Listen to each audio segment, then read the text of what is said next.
Kylie Jenner to the foyer. Is that a chicken?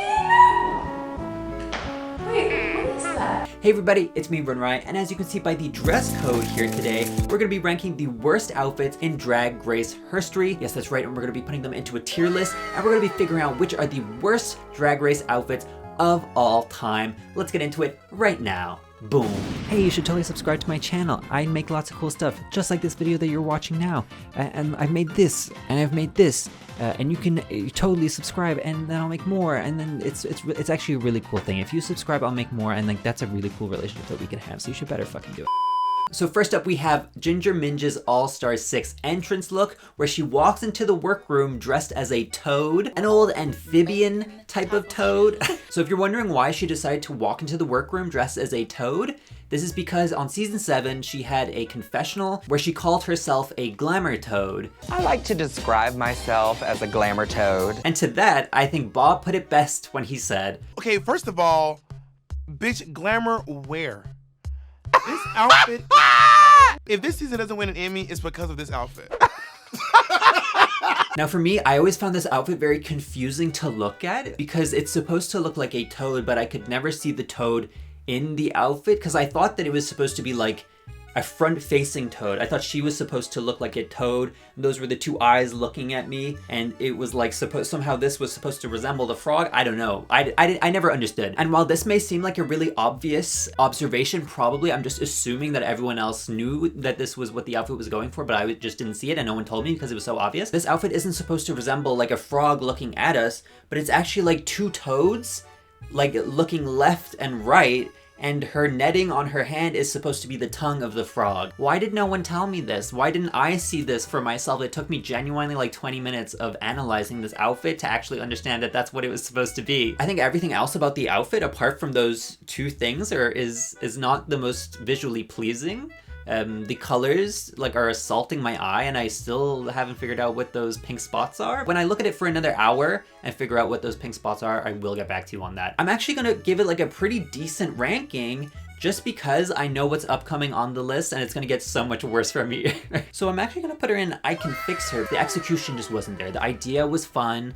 Execution, she should be executed for that execution. So next up, we have one of the best Drag Race looks of all time with Dusty Ray Bottoms. So this was the outfit that Dusty Ray Bottoms wore for the Feathers runway on season 10. And in defense of Dusty here, I think that the photographer at World of Wonder, whoever took this photo of Dusty, had a vendetta against her. Like this look on the runway itself doesn't look that great, but I think that this photo just made it look 10 times worse. We have nightmare material right here. If we wanted to, we could just turn down the brightness, turn on a black and white filter, and we would have something that looks like the fucking Mandela catalog. And I think on top of that, she was just unlucky that this Feathers runway, which was, you know, not the most amazing work we've seen from Dusty, but that this specific look fell on a runway where most of the other contestants kind of fucking killed the runway, so she kind of stuck out like a sore thumb. I kind of feel bad for her that this look has been, you know, immortalized in TV forever. The silver lining in this is that if Dusty ever comes back for All-Stars and they do a redemption runway, she can do this again and just make it even worse. She can make it even worse. She should double down on how bad the look. I would like to congratulate Dusty for being the first contestant that we have in this tier list today to make it into the Mama This Is Garbage tier. Congratulations, Dusty. You did a great job at not doing great for this specific runway. So next up, we have Kennedy Davenport on the season 7 Death Becomes Her runway. One of the most iconic runways of all time, if I do say so myself. And for those who don't know what this outfit is supposed to resemble, I'll just let Kennedy explain it herself. After a long night of hooking, Trey didn't like the session, so he had good at me and set me on fire. Oh, I see. But you know, I didn't die. Okay. I had crystallized. Oh. And now I'm a glamazon bitch ready for the runway. What I love about this outfit so much is that I think Kennedy knows that it's just not the best, most visually pleasing outfit to look at, but she walked out on that runway with such unbridled confidence. This outfit led to one of the most quoted monologues in all of the show, And I think, based on that, it deserves a spot in the top tier. So next up, we have one of the most infamous outfits in all of Drag Race. We have Bob the Drag Queen's Season 8 Roller Girls look. Now this outfit is infamous for two main reasons. The first reason being that Bob admitted to buying this robot bodysuit off of Amazon. This look, I got it off of Amazon. I got this look off of Amazon. I bought these rollerblades off Amazon. This belt I just happen to have lying around. But Bob has said that the reason that she went really cheap when buying this outfit is because she thought that they weren't actually going to have to wear this on the main stage, and that instead that they would be brought to a roller rink for a mini challenge or something. So she didn't want to spend a bunch of money on something that would be a mini challenge. And on top of this, Bob also said that there was supposed to be more to the look, where she would start off as a car and she would transform into a humanoid car like a transformer. I constructed this car that I was gonna like strap to my body and then stand up and be like a transformer. It just ended up falling apart. I had never practiced it before. It was a mess. But the second main reason that this look is so infamous is because Bob ended up winning the challenge that she wore this on the runway for. But honestly, and this is just my personal opinion, I don't think that this look is as bad as people say it is. The only thing that takes me out of it is the lack of an eyelash and the fact that she's always just 1 second away from falling over and cracking open her skull on the runway. But other than that, I actually really like. Honestly, call me crazy. I like this look, and it is not just because I'm a Bob stan. So I'm gonna put it, and I kinda like it, cause I do. I think I've changed my mind on Ginger Minge just looking at it here.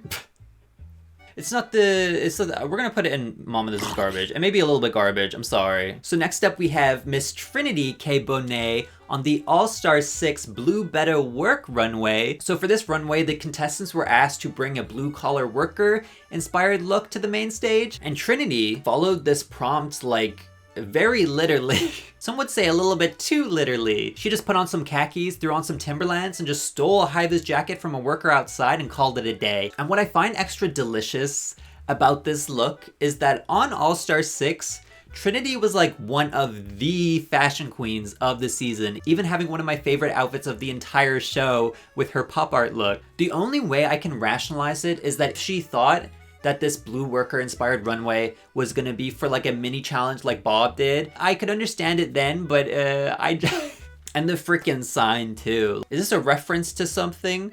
What does she mean by badass kids? Why are the kids badass? It's camp. It's going in the camp tier because anywhere lower would just be a crime to humanity. So next up we have Monet X Change on the All-Stars 4 Kitty Girls runway. Now this is the look that I remember confusing a lot of people when the episode first aired. A lot of people could not decide on which animal Monet X Change was dressed as. Some people said she looked like a mouse, some people said she looked like a unicorn without the horn, and some people even said she looked like a piglet. Since when the fuck do piglets have long ass tails like this, you dumb bitches? But no, if you haven't figured it out already, Monet X Change was dressed as the Pink Panther. Though I do kind of understand why people couldn't figure out which animal she was supposed to be at first, because she didn't even draw on like a cat nose or whiskers, which are like the most defining traits of a cat. This look is still really funny to me. I get that she was going for the Pink Panther cartoon reference, but I think what could have helped is maybe kind of trying to emulate that cartoon style. You know, there's a reason why in the Pink Panther film that they opted to not have him be a photorealistic panther. What the? This look is camp, and it is going in the camp tier. So next up, we have Dita Ritz's entrance look on season 4. Now, for this one, we have to keep in mind that Drag Race was a very different place back in 2012. Back in this time, the looks generally weren't as polished or as extravagant as you would see nowadays, because the queens back then weren't guaranteed financial success after the show, and they weren't going to take out a lifetime mortgage just to have one outfit look pretty. So right here was Dita Ritz working with what she had, and what she had was a wig, a dream, and a 3 months free Duolingo French subscription. Don't you, lady? Like, she sells the outfit. She sells it. Is someone buying it? I'm buying it. I would like to buy that outfit and put it in a historical museum, Dita Ritz. We should all aspire to be as confident as Dita Ritz was in this outfit. And for that reason, I'm gonna put it in the camp tier. So next up, we have Miss Cracker's infamous Alaskan winter realness look from season 10. So for this runway, Miss Cracker decided to wear a bikini made of hair. So this look is widely made fun of in the fandom because of how shapeless it is. I also think that similar to Dusty, Miss Cracker got done a little bit dirty in this photo, or she did herself dirty by pulling that face, either or. This is what artists exist to do, to push the boundaries so far to where they realize that maybe this boundary didn't need to be pushed. Maybe there didn't need to be a bikini made of hair. And now we're gonna tread back. And thank you so much to Miss Cracker for educating us that hair bikinis look like shit. Unfortunately, mama, this is garbage.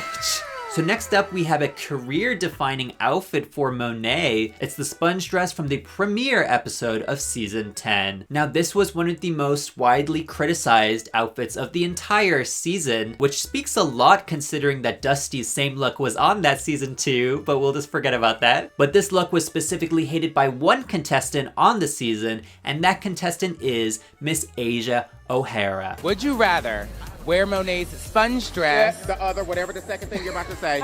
What is it? What is it? And because during this season, Asia kept bringing it up about how much she hated this outfit, Monet decided to brand herself for the upcoming years as the Sponge Queen. And she even made an entire song about this dress, which she would eventually go on to All Stars 4 and perform and bomb it at the All Stars 4 talent show. Girl, so what up? I mean, maybe some of that sweat on that forehead. So as you can imagine, shortly after that performance, Monet did ditch the Sponge Queen branding. Call me crazy.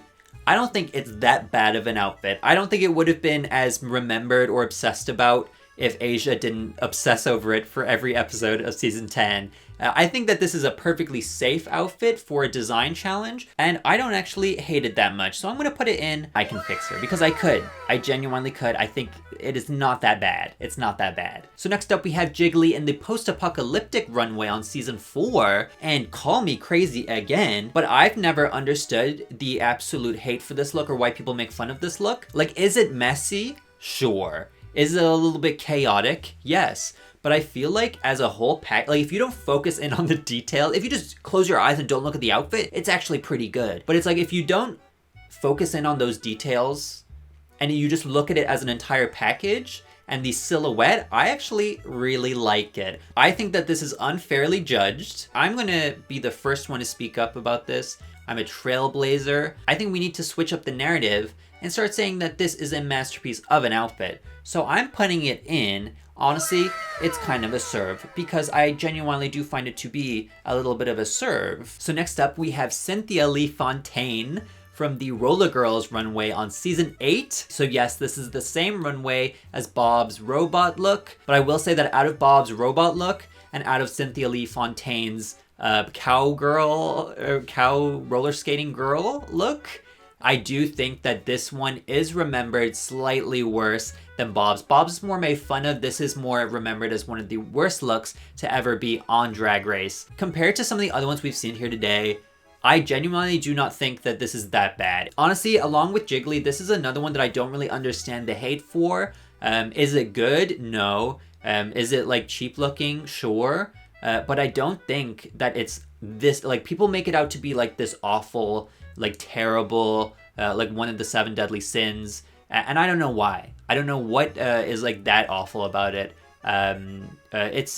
Well, I understand that it's not good, but I just don't know. Out of some of the other ones that we've talked about here today, I don't know why this outfit specifically is like widely regarded as the worst outfit on Drag Race, apart from the next one we're gonna talk about. So I'm gonna put it in I Can Fix Her. I don't think it's that bad. And I think the idea of a roller skating cowgirl is pretty fun. I think that if we just changed like the entire outfit, we could really do something great with it. So next up, we have Lala Ree's bag look from the bag ball in season 13. I've talked about this one before on the channel for the ranking the worst performances in all of Drag Race, and it doesn't surprise me that she's ended up here again for the worst looks in all of Drag Race. Cynthia used to have the title for the most hated look in all of Drag Race with her Roller Girls look that we just looked at. I think it's safe to say that at this point, that title now goes to Miss Lala Ree. Some people, I've seen, it's a very popular opinion that I see in comment sections and I've seen on Twitter also, that Lala Ree shouldn't have even had a chance to lip sync in this outfit to save herself, but she should have been eliminated on the spot. I disagree with this because I really like Lala Ree, and season 13 would have been extra boring without her. It is the worst design look of all time. I'm okay with putting that out there. But also, just because it's bad does not mean that it's not the most iconic, amazing thing that I've seen of all time, you know? Like, it is such mother behavior to just like do absolute bare minimum. Like, she made this look in the same time frame that Utica was able to make her sleeping bag look. One of the most iconic looks of all time. I don't care if it's bad.